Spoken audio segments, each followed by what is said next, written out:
storm last night snapped off the top of a large pine tree and well, created work for me now. Luckily it didn't take down the whole pine tree, but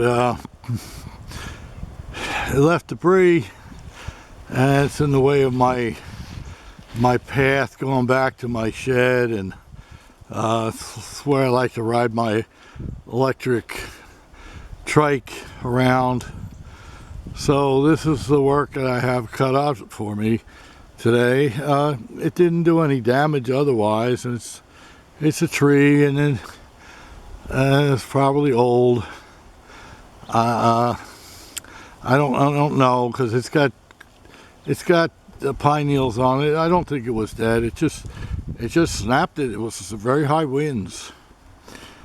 So that's what I'll be doing to clean up the yard.